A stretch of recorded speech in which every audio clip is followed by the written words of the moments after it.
Hey, welcome back. We've got some pens here all the way in from New Zealand via DHL. We've got, unfortunately, a couple holes in the box here. One here that's very concerning.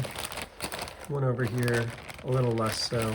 So let's get into it, see what happened, see what we got. Hopefully the important part of the cargo is all still intact.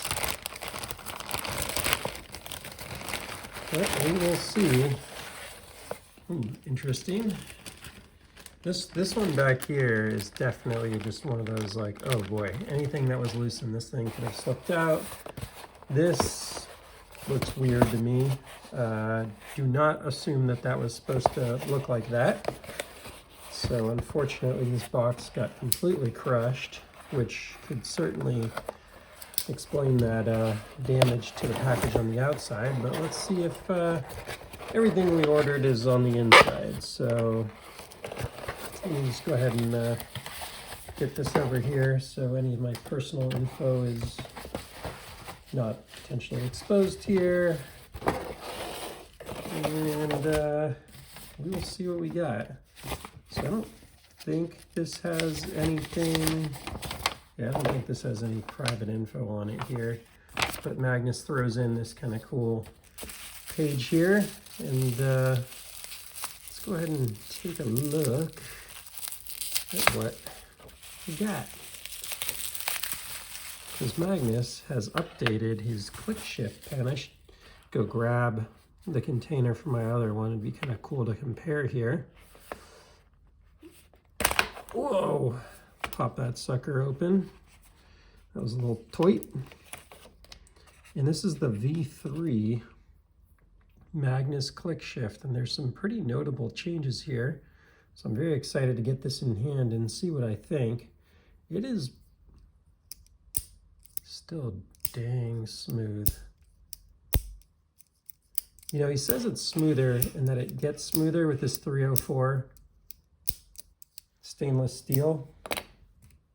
But nah, my V2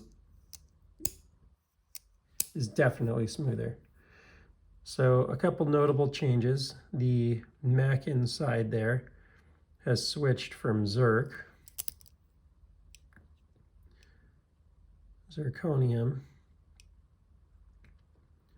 to 304 stainless steel. I noticed the grip rings felt more distinct. I could just be feeling things, but no, you can definitely see there that these are deeper than before. The pocket clip has radically changed, and I have to say that this old one is definitely more my speed, the length, the look. This isn't bad. This is better than 99% of pocket clips out there. Let me just throw it in the pocket real quick. Yep, feels great. No problem there. But yep, still quite a bit of tip wiggle with the flash dry, which is unfortunate. Which I ended up addressing by switching this to a Pelican refill. Yeah, I mean, given what Magnus wrote on the web page, all these things I think yield out a pen that he has the ability to deliver in a much higher volume, despite still doing this crazy custom spring and so many other things that are really quite unique about this pen. You could just see from how fast he produced this batch after the drop that he can do a much higher volume of these pens than he could on the V2 or the V1. Like it's not even comparable. Now he was doing a whole bunch of other stuff, but notice that's a huge difference there, where he's doing the nose is in a completely different place than before. So the nose breaks here at the first line instead of the last line, depending where you want to call the starting point. So that's the first big difference. The second one is the pocket clip. I mean, this original one's one of the coolest pocket clips ever made. But I imagine clocking that and everything must take a heck of a lot of extra work. The finish looks different to me. I can't quite place it, but it looks lighter. This looks like a little darker on the finish to me. The grip lines I mentioned are a bit more noticeable. Now, I don't think that's bad because these original ones are actually a little minimal, and this feels pretty darn good. So this might actually be an upgrade. It doesn't feel quite as smooth, but it might actually be functionally better. Lengthwise and everything, the pen's the same. This is the part that's catching me the most by surprise. Now, I grabbed more than one because the prices also dropped significantly from $300 to like $260 on the last V2, now down to $200. And now Magnus is saying in his testing, this 304 stainless steel mechanism gets better over time. And I know they used stainless steel DLC on the sorry, a little late at night here that I'm getting home from my trip, on the Switch Zurich version. They used a stainless in a DLC. This one right here is a bronze. And that one feels very good to me. And I imagine this one, it may even, in fact, be getting better since I opened it. Because Magnus swears by this 304 stainless getting better. But that is so smooth.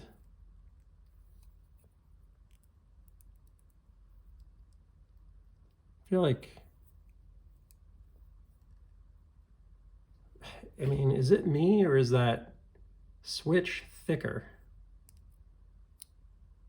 The switch is thicker than before too, right?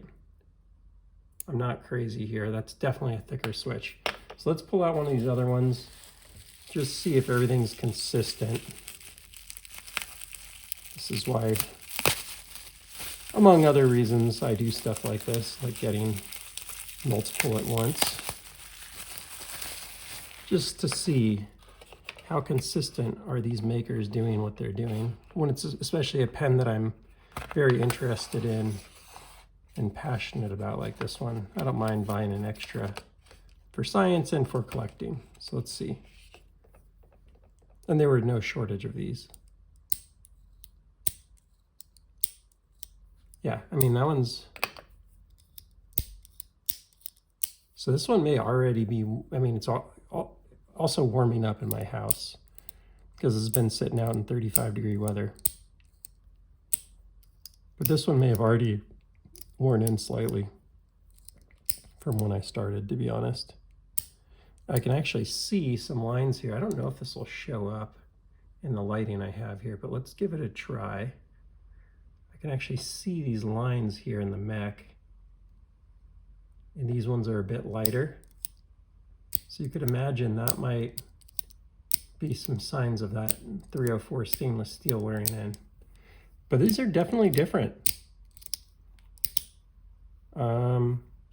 These are definitely different feeling than the V2.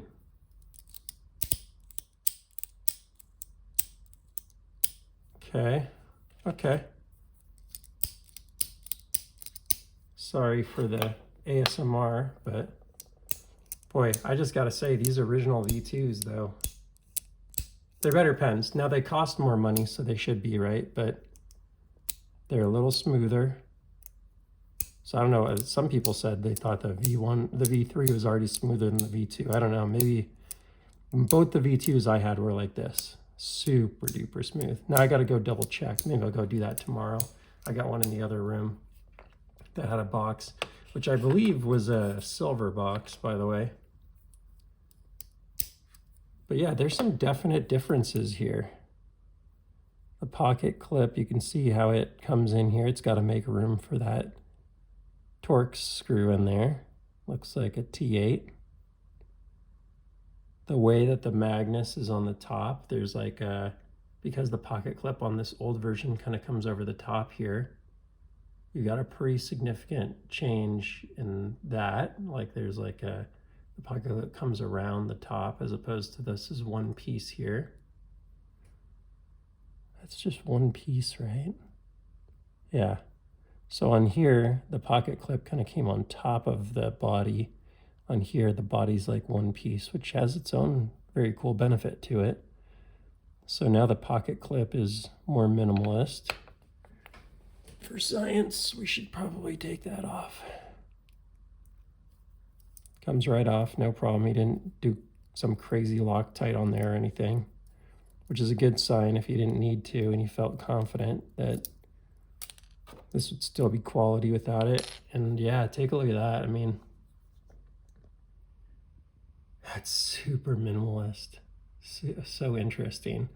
Now it kind of looks like this is just one big block of titanium up here with a screw head. So that makes me wonder, very nice here on the Magnus under the clip, by the way. That makes me wonder though if this whole thing might weigh a bit more. So let's do a weigh-in and see, because that makes me wonder if that's like one more solid piece of titanium than it used to be. If I can manage to get this done here. Looks like a nice little screw, as one would expect. We've come to expect quality from pretty much everything that comes out of Magnus's shop.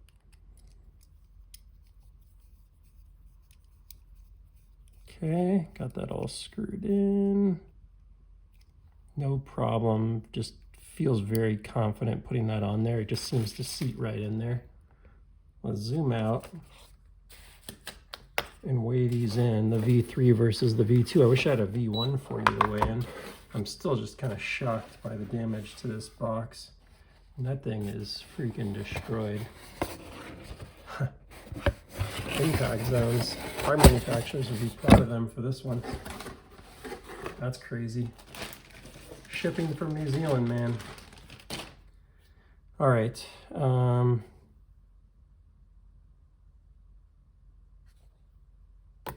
Here's the V3. 0.925. Here's the V2. 0.91. So not a huge difference there. Let's just make sure this is consistent with the other V3 that came in here. 0.93 ounces. 0.925 ounces. Yeah. Hey, look, not a lot of pens this good out there right now for the price. Overall, I'm happy with it. I'd love to see a bit less tip wiggle on this design. And, you know, that makes it one of the best pens out there in my opinion, but it is still one of the best pens out there, probably in my top 2, top 3, definitely my top 5, but potentially top 2 list along the Smooth Precision pens. It's just so good. Such a cool Mac, such a nice pen. Just a pleasure to have this pen in hand. And yeah, I'm happy to have had the opportunity to buy more of them because Magnus made these changes and now he's doing, I mean, it's such a big difference in the volume. The last drop I got one of these V2s off of, he did like 12 pens. I think he probably did 200, maybe more on this drop, and he's got a second drop going right now, so if you want to check it out, I'll link it in the description. And that's about all for now. If you enjoyed the content on this new Magnus V3 ClickShift pen, please feel free to like and subscribe, and I'll see you on the next one. Take care.